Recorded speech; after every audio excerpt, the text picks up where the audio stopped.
Varda, c'est dans notre imaginaire, on dira, bon, comme tu vois, il y a des roues qui tournent.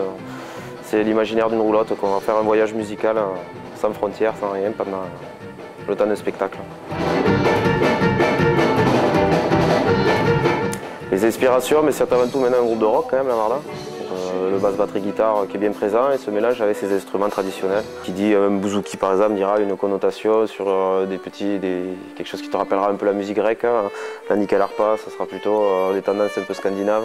Donc un peu tout ce qu'on a imprégné de toutes ces musiques traditionnelles voilà, qui rentrent dans nos compos maintenant.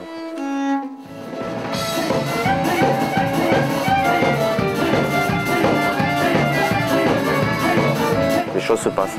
On n'a jamais été un groupe carriériste ou quoi que ce soit. Si tu veux, on n'a pas le tout pour réussir, il n'est pas là. Quoi. Nous, c'est le tout pour s'éclater, faire quelque chose au maximum propre.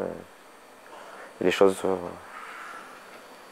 se passent ce qui se passe. Tout ce qu'on soit en vie, c'est la scène nous qui nous fait vivre. Le truc, c'est que pour être sur scène, il faut faire des disques aujourd'hui. Ouais, c'est tout un voyage dans la petite histoire, la grande histoire, avec des instruments multiples et variés. Et quand on dit petite histoire, grande histoire, c'est à partir d'un fait très étroit. Pour parler de la laïcité, en général, on a pris l'exemple du chevalier de la Barre. Le chevalier de la Barre, c'est quelqu'un qui a été supplicié à l'époque de Voltaire pour avoir refusé de saluer une procession catholique. Voilà, l'exemple il part de là. Pour parler de la laïcité, on parle du chevalier de la Barre. Pour parler du racisme, du fascisme, on est parti de Brahim Bouharam qui fut jeté dans la Seine. Et Mitterrand qui avait jeté des fleurs dans la Seine, c'est le titre du morceau. Donc tu vois, c'est ce que j'appelle petite histoire, grande histoire. C'est d'un petit fait que tu arrives à parler d'un fait très large. Et de pas donner ton avis, mais de témoigner de choses qui nous sont importantes.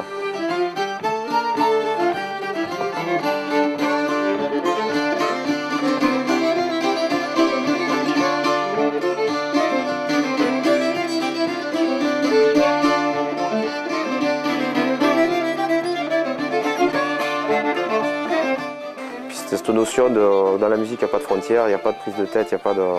Tu fais un peu ce que tu as envie, on peut mélanger, tu vois, il y a deux morceaux qui s'enchaînent là actuellement, c'est un morceau kosovar avec un morceau serbe.